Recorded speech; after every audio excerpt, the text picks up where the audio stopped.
dia, senhor Luiz Castro. Agradeço a participação em nosso projeto e por ter se disponibilizado a participar dessa entrevista conosco. Certo? Bom, eu me chamo Gisele Guimarães, sou monitora do projeto Políticas Públicas em Foco, que o objetivo é efetivar a capacitação de líderes cristãos para desempenhar monitoramento de políticas públicas na área socioambiental e para a execução de ações afirmativas de cidadania junto às lideranças, membranzias de igrejas cristãs, que são parceiras do projeto, e junto às comunidades locais da cidade de Manaus, no estado do Amazonas.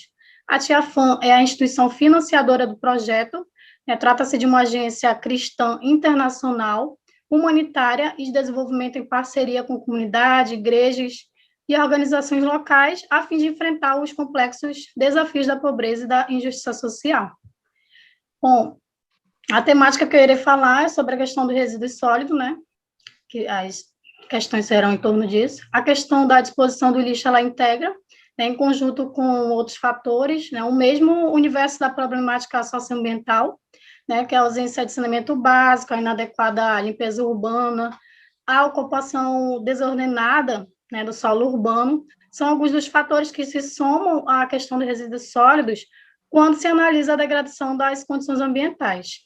E a política que eu irei monitorar, que é a Política Estadual de Resíduos Sólidos no Amazonas, ela tem como principais objetivos a proteção e a melhoria da qualidade do meio ambiente e da saúde pública, a não geração ou mesmo a redução dos resíduos sólidos, a reutilização, a reciclagem e a destinação ambientalmente adequada desses rejeitos, entre outros.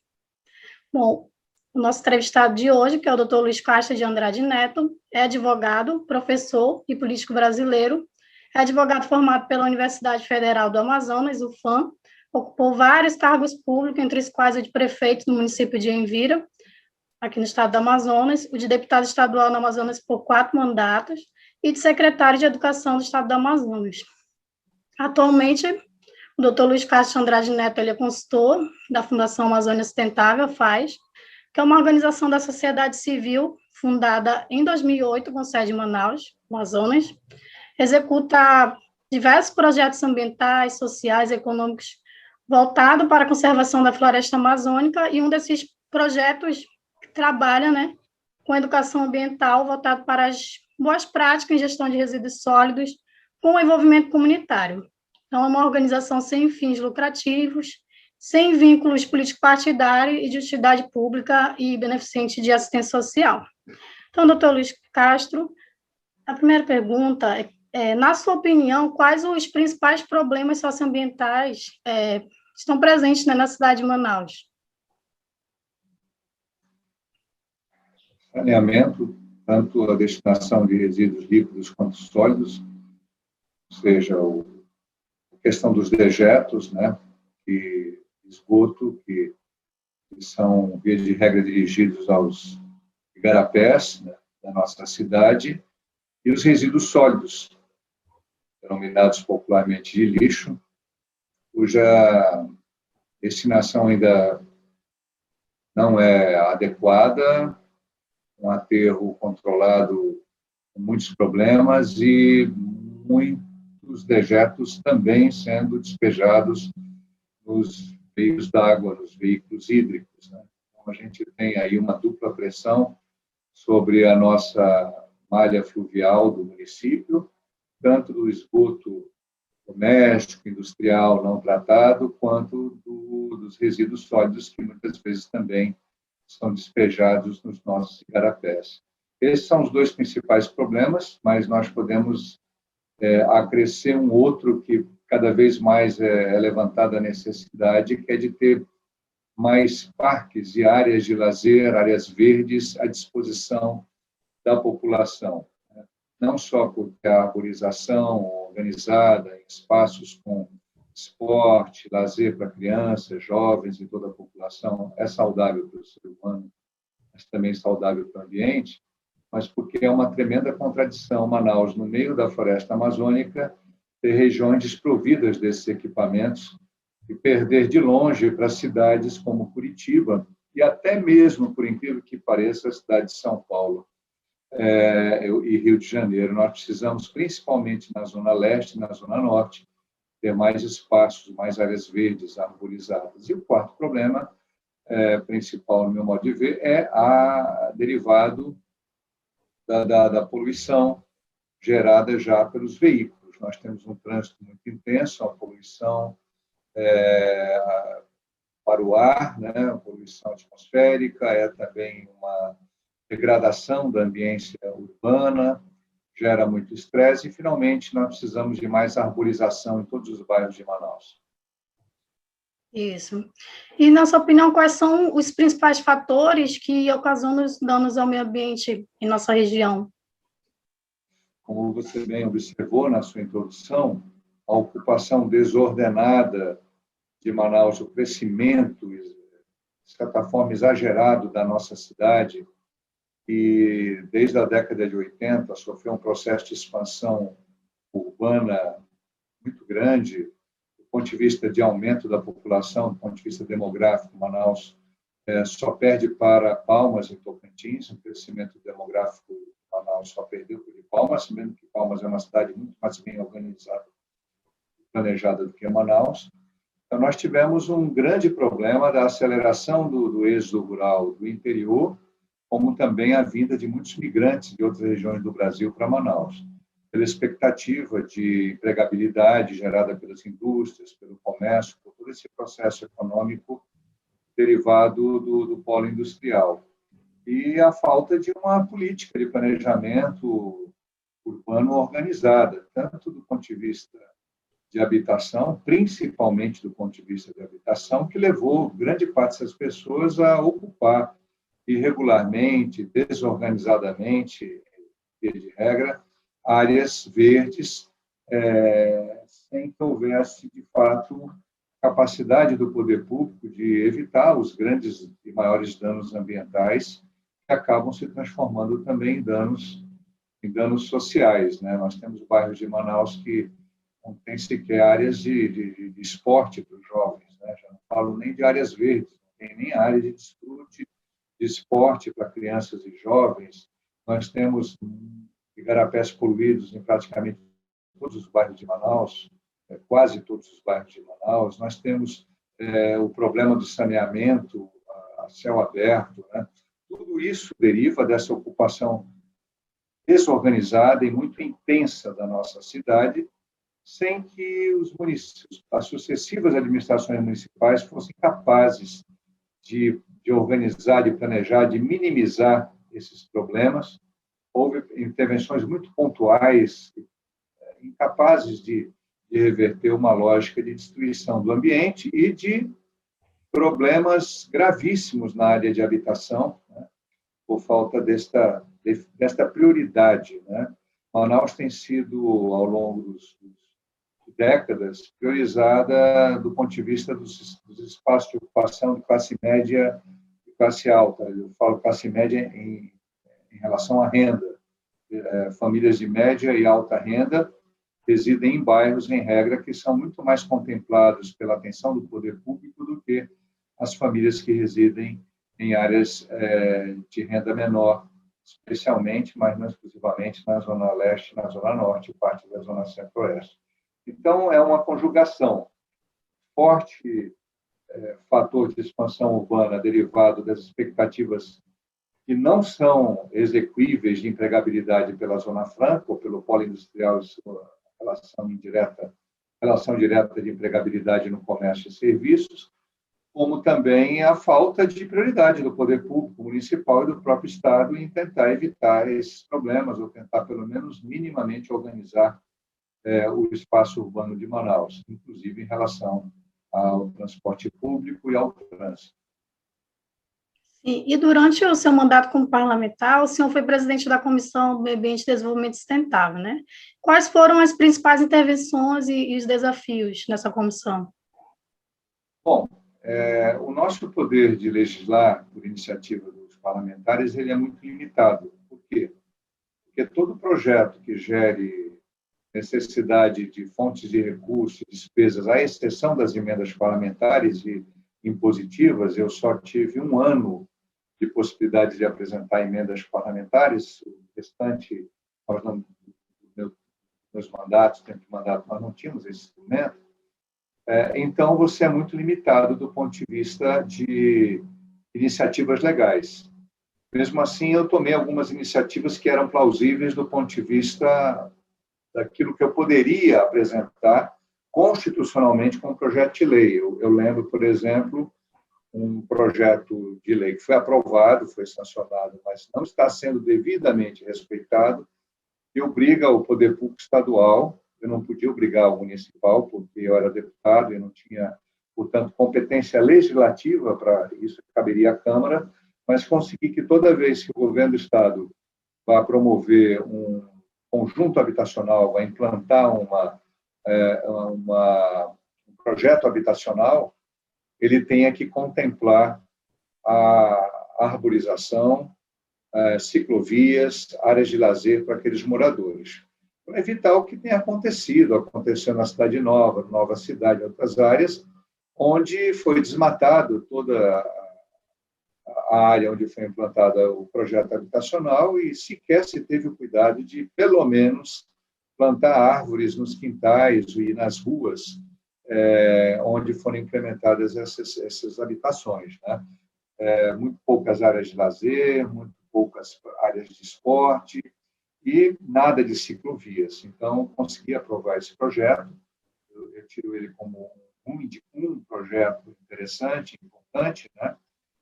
Mas eu trabalhei principalmente em articulações, né? Tentei motivar o governo também, por exemplo, o ICMS verde, né? O Amazonas é um dos poucos estados do Brasil ICMS ecológico, nós não temos, né? Uma contradição, inclusive em parceria com o IDESAN, apoiando um trabalho técnico que o IDESAN estava fazendo com os indicadores para poder promover esse projeto, mas é uma lei complementar que tem que ter o seu nascedouro no Poder Executivo. Então, o que eu podia fazer era propor discussão, levar a discussão, cobrar, mas eu não tinha o poder de legislar, porque a iniciativa tinha que vir do Executivo, do governador, para a Assembleia.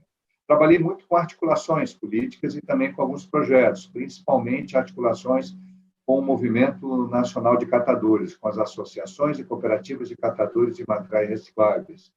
Foi um trabalho muito interessante, de aprendizado, inclusive, para mim, e cheguei a visitar outras cidades do Brasil para conhecer trabalhos como de São Bernardo, de São Paulo, em regiões do ABC. Participei bastante das interações dos catadores com o município de Manaus, apoiando as suas reivindicações, apesar de não ser vereador, né? Também nas articulações em ações no interior do Estado, com o apoio da Assembleia, da Comissão de Meio Ambiente, viajamos para vários municípios, com técnicos, com consultores e com lideranças dos catadores, procurando também apoiar o trabalho que eles desenvolvem, na época, já desenvolviam na época em que eu era presidente da comissão, de empoderamento de organização de catadores em várias cidades do interior, a exemplo do que fizeram em Manaus. Visitei todos os núcleos de coleta de depósito de resíduos dos catadores antes mesmo dos galpões, né? Que foram na administração do ex-prefeito Arthur, conseguimos com o apoio da doutora Alzira, então havia um trabalho conjunto da Comissão de Meio Ambiente com o Ministério Público do Trabalho e as associações e o Movimento Nacional de Catadores, e conseguimos que a Prefeitura de Manaus alugasse galpões para que não fosse mais aquela coisa desumana, insalubre, que era galpões, tendas improvisadas em terrenos baldios dos bairros, para onde os resíduos eram levados. Então, participei de muitos encontros, apoiei, né, audiências públicas, eventos em Brasília, em vários lugares do Brasil. E sempre que eu pude, apoiei esse trabalho. A gente teve avanços, principalmente em relação aos galpões, a um apoio maior do município dos catadores. E agora, na própria fase, eu voltei a atuar, né, como apoiador nesse processo, mas de uma maneira mais pontual, um projeto que a FAI está desenvolvendo de reciclagem de plástico, com a Inova. Então, nós estamos agora em contato com a Secretaria de CEMUSP e também com a SEMAS, né, com a Secretaria Municipal de Meio Ambiente, para que ela se integre nesse projeto, que é muito interessante. Mas eu aprendi muito nessa área, também participei das discussões sobre resíduos sólidos, né? Quando a Secretaria de Estado de Desenvolvimento Sustentável iniciou a aplicação, ou tentou iniciar a aplicação da nova lei de resíduos sólidos, que já não é nova, né? Já está ficando velha e não está sendo aplicada devidamente. Eu procurei também incentivar a Comissão do Meio Ambiente, apoiar o trabalho da Secretaria de Estado do Meio Ambiente, embora eu fosse parlamentar do campo de oposição na área de meio ambiente, uma causa transversal, eu dialogava muito bem com a Secretaria de Meio Ambiente, tanto as municipais quanto a estadual. Foi feito um diagnóstico, eu desde o início mostrei que o diagnóstico tinha falhas, uma visão muito sulista e sudetista pela Confederação Nacional de Municípios, bem intencionada, porém equivocada, porque buscou soluções que nem sempre eram plausíveis para a nossa realidade. Eu apontei, não fui ouvido, que havia erros crassos, né, no apontamento de soluções. O diagnóstico em si, do ponto de vista de levantar a situação, foi bem feito, foi levantando a situação de lixões em todos os municípios, os poucas tentativas de aterro controlado fracassaram, que deveria ter sido uma lição melhor apropriada pelo Estado, pela Secretaria de Meio Ambiente e pelos municípios, porque o de Quari e o de Carauari, que foram os únicos dois implementados, não foram à frente, né? Perderam a sua categorização de aterro sanitário. O de Quari manteve por algum tempo o aterro controlado, então é muito triste você ver um investimento bem feito ele ser perdido, né? Participei também muito de discussões do Prosamin, né? Então, são várias ações. Se eu fosse falar, eu teria que eu propus, fiz várias propostas, mas nem sempre fui escutado, né? Aliás, muitas vezes eu fiquei triste porque eu buscava soluções que estavam dando certo para que a gente adequasse, por exemplo, em relação a termos sanitários, as usinas de reciclagem, né, que deram certo em vários lugares do mundo e do Brasil, estão dando certo, para poder aumentar o potencial de reciclagem. Isso é fundamental. Bom, então, discutimos muitas questões do Prosamin, fui muito demandado por pessoas que se sentiam insatisfeitas com a abordagem do Prosamin, com a forma como o Prosamin estava atuando em algumas áreas, né? Impondo a saída das pessoas das regiões onde eles moravam para regiões muito distantes, e isso não deu certo em vários casos, porque você tira a pessoa da sua ambiência. Foi muito melhor o Prosamin quando ele manteve as pessoas naquela mesma região onde elas moravam antes, deu muito mais resultados do que quando levou essas pessoas para locais muito distantes, onde eles não tinham ambiência, onde não tinham sobrevivência econômica garantida, onde não tinham transporte, famílias muito pobres que acabaram se desfazendo de seus imóveis e voltando a morar em margem de igarapés. Apontamos muito esses erros, alguns foram corrigidos, outros foram minorados. Trabalhei em parceria com o Ministério Público Federal também. É um trabalho muito rico, né? E pouco apropriado pelo poder público. Em alguns momentos, a gente conseguiu, a defesa do Pacto Estadual Suma Uma, né, que tinha sido implementado em 2004, 2005, nunca tinha sido, de fato, efetivado, tinha sido criado, mas não implementado, junto com entidades que defendem o Pacto Suma Uma até hoje.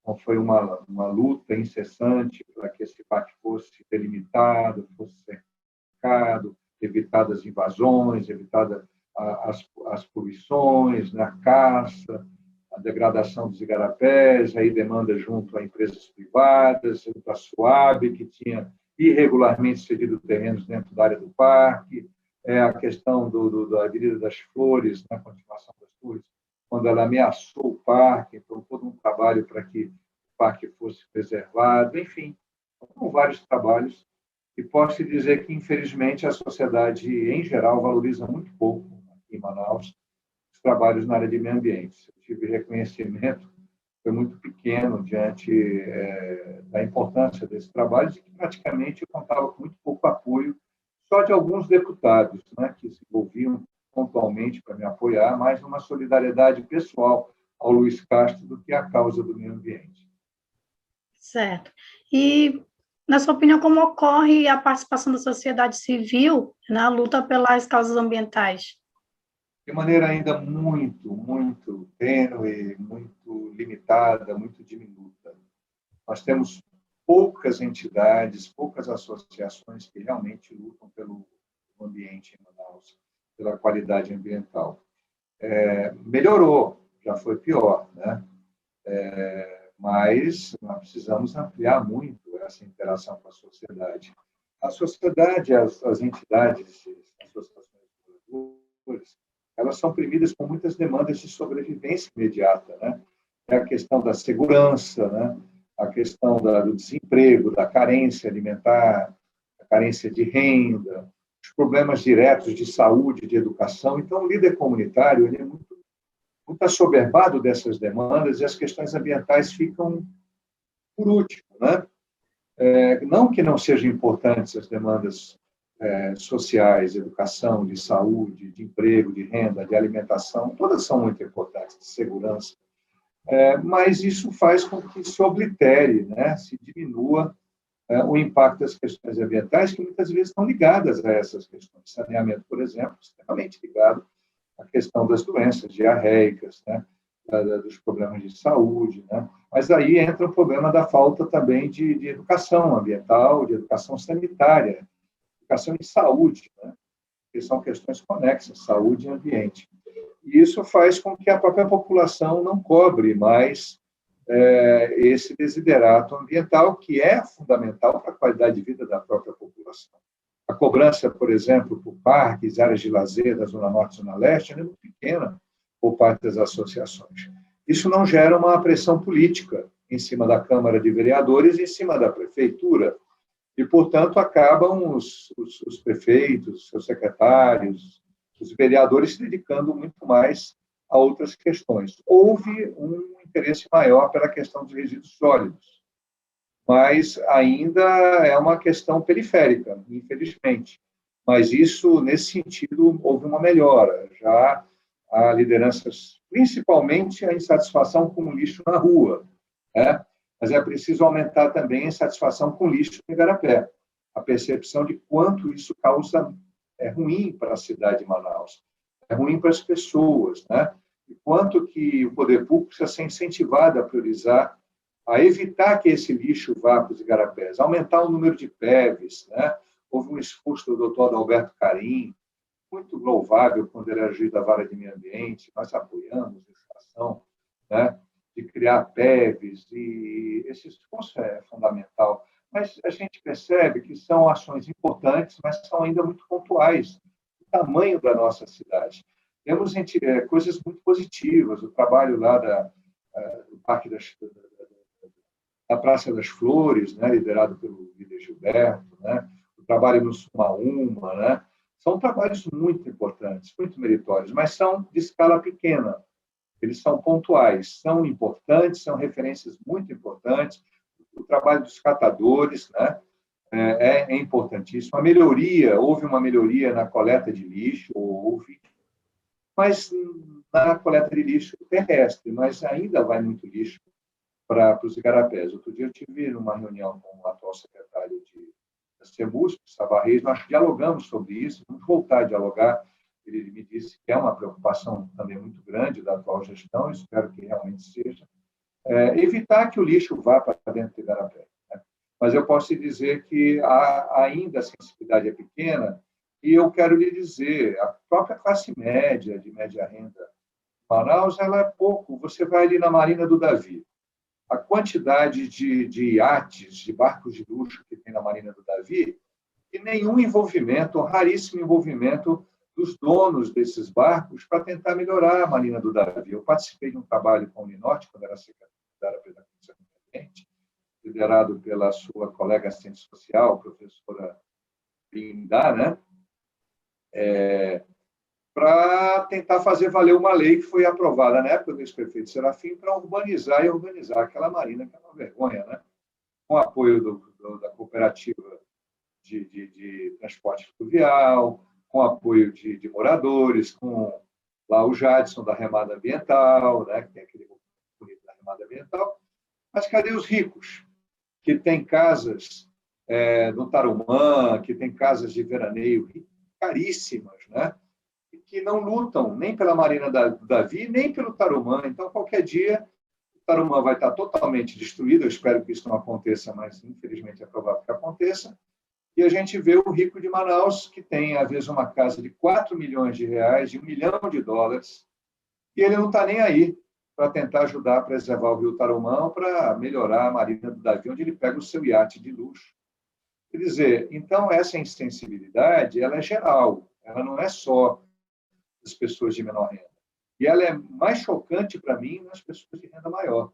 Até essas que têm casas lindíssimas, na Marina no Tarumã, que tem barcos de luxo, ali na Marina do Davi, e não estão nem aí.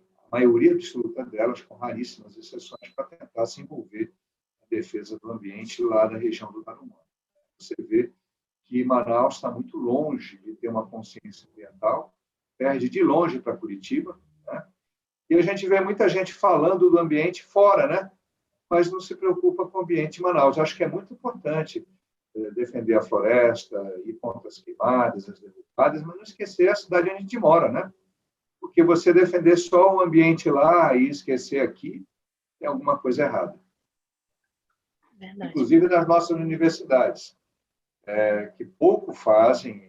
Na área de serviço social tem alguns trabalhos importantes, mas são também trabalhos pequenos dentro da UFAM, da UEA, deveriam ser muito mais amplos, né? Tanto nas universidades públicas como privadas, e não só na área de serviço social, em todas a geografia, né? Toda a área que se relaciona com o ambiente, em todos os cursos deveria haver um envolvimento de extensão e de pesquisa maior na ambiência, nas questões ambientais da nossa capital. Com certeza. E como o senhor avalia a gestão do resíduo sólido na cidade de Manaus?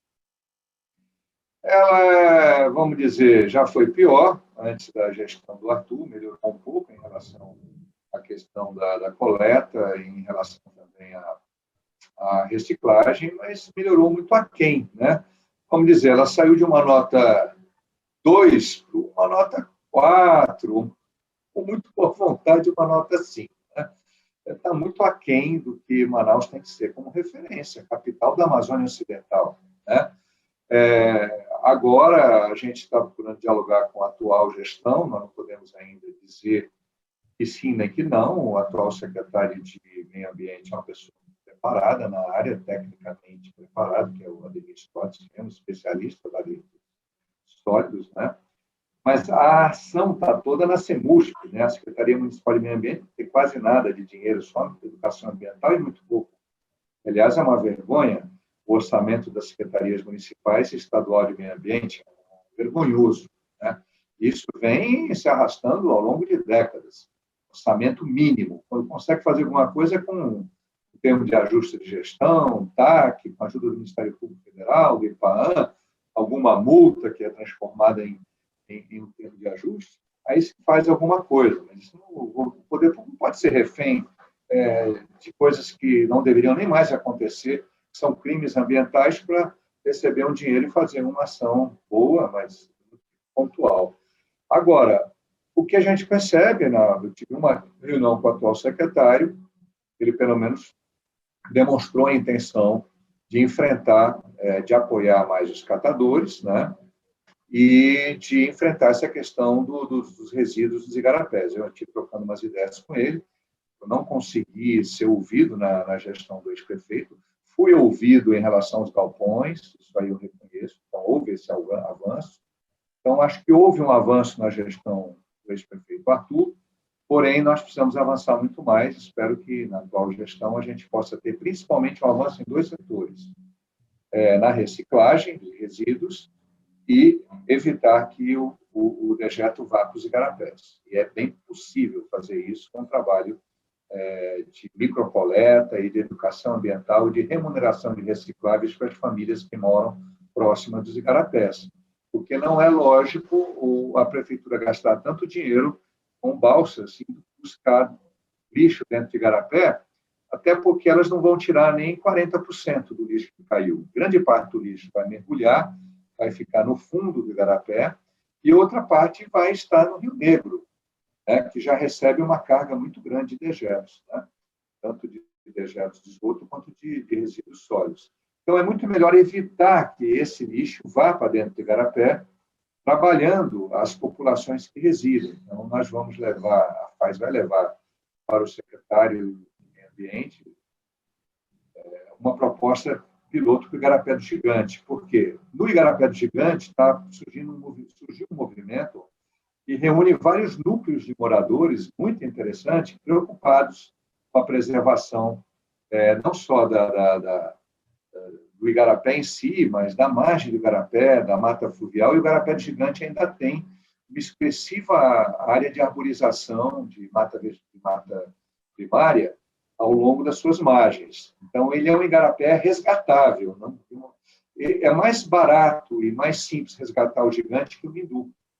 Então, se o poder público se envolver, dá para fazer um cartão postal no gigante. Tem algumas áreas que ele atravessa, áreas densas, urbanas, e aí o poder público municipal vai precisar ajudar mais, e outras áreas é mais ordenamento, né? E organização. Então, é ali no gigante que a gente está vendo uma possibilidade gigante de fazer o trabalho.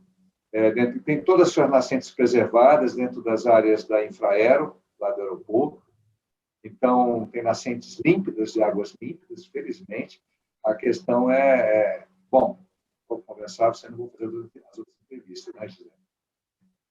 Então, a gestão do resíduo sólido ela surge, né, desse modo como uma alternativa viável, né, para a sustentabilidade, além de proporcionar melhor qualidade de vida, né, para a população. Ela gera renda, né? Isso. E quais as medidas precisam ser realizadas para minimizar, né, os danos ao meio ambiente ocasionados pelo descarte inapropriado dos resíduos sólidos? Bom, ampliar a reciclagem significa ter uma política que não é só ambiental, é uma política econômica para a reciclagem, de cadeia de valor. Então, isso é muito difícil que a CEMUSP faça sozinha, porque a CEMUSP ela não é uma Secretaria de Desenvolvimento Econômico nem de Meio Ambiente. Então, eu defendo que a CEMUSP, junto com a Secretaria de Meio Ambiente, junto com a Secretaria de Desenvolvimento Econômico do município, né, com o setor de desenvolvimento econômico do município, se unam para desenvolver um projeto de cadeia de valor. Por exemplo, uma das grandes dificuldades é o vidro, né? Você coleta vidro, mas a reciclagem de vidro em Manaus é mínima. Como atrair uma indústria de reciclagem de vidro de expressão para Manaus, né? Então, nós precisamos ter a reciclagem de vidro. Hoje tem pequenos projetos de reciclagem de vidros insuficientes. Nós precisamos desenvolver melhor a cadeia de valor da reciclagem de papel, né? Nós precisamos, que existe, né, papel e papelão, mas ela precisa melhorar. A de plástico também, dialogar melhor com as empresas que reciclam garrafas PET, outros instrumentos. Agora, a FAS está trazendo esse projeto pioneiro de reciclagem de plástico. Isso é muito importante, reciclagem de plástico, né? Nós precisamos trabalhar com reciclagem de plástico. Então, nós precisamos identificar todos os produtos, né? Melhorar mais a cadeia reversa dos produtos que são da Zona Franca, né? Que nós temos um parque industrial que produz. Então, nós precisamos melhorar isso. Houve avanços, mas mais pela iniciativa privada, como tem que ser, mas o poder público tem que se envolver mais para que isso seja mais veloz. Então, é uma política econômica ambiental que o município de Manaus precisa desenvolver. Ainda não conversei com o prefeito Davi, para que ele possa, talvez, ser sensibilizado e motivado para desenvolver essa política, né? Que ela é um verdadeiro atrativo para Manaus, se ela for desenvolvida.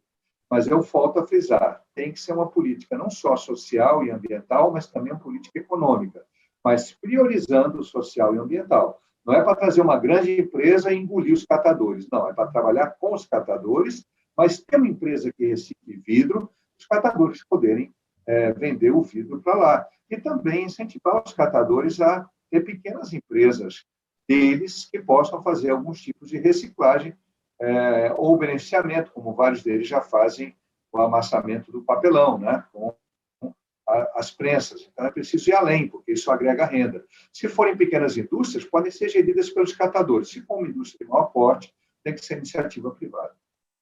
Sim, sim. E uma dessas alternativas, como o senhor falou, né, para tentar minimizar esse problema, é a coleta seletiva, né, reciclagem, que é um serviço especializado, né, em coletar devidamente Tem ali os resíduos, facilitando a reciclagem, que constitui um processo, né, de valorização dos resíduos. Você tem que ter uma política organizada, José. Sim. Você tem que trabalhar desde a captação do resíduo até a destinação dele, né? Então, você tem que estruturar melhor os catadores, você tem que ver que cada produto é uma cadeia de valor. Na agricultura, você usa a expressão cadeia produtiva, na indústria também. Então, tem que ter cadeia de valor. O vidro, porque não é viável você pegar vidro em Manaus e mandar para São Paulo. O custo é insustentável. Então, tem produtos, isso é muito sério no interior do estado, né? Quando é uma cidade perto de Porto Velho, perto de Rio Branco, perto de Manaus, você traz o resíduo para cá. Mas como é que você vai trazer resíduo de Manicoré para Manaus? O custo disso, né? Dinheiro não é pé. Então, tudo isso também demanda do Estado, do governo do Estado, ter uma política econômica, uma política de desenvolvimento sustentável das cadeias de valor da reciclagem. E aí você trabalhar na questão dos igarapés, dizendo para os moradores, educando, colocando ali pequenas motos com coletas, recipientes, e pagando para o morador para ele não deixar o lixo para o igarapé, não deixar o dejeto para o igarapé. Ele juntar aquilo que é reciclável e receber uma remuneração razoável e dizer, olha, nos ajude com aquilo que não é reciclável, porque nós vamos te dar um bom preço pelo que é reciclável, não vamos deixar nada aí para o igarapé. Tá? E você nos ajuda e você vai receber uma complementação de renda. Isso foi feito em outros lugares do Brasil e do mundo, é feito, dá certo, não é um grande dispêndio, a prefeitura gasta milhões e milhões com essas balsas aí, ela pode economizar um pouco disso e promover esse trabalho com a ajuda dos próprios catadores. Sim. Bom, doutor Luiz Castro, eu quero agradecer a sua participação e ter se disponibilizado para estar presente nessa entrevista. Obrigada. Obrigado também.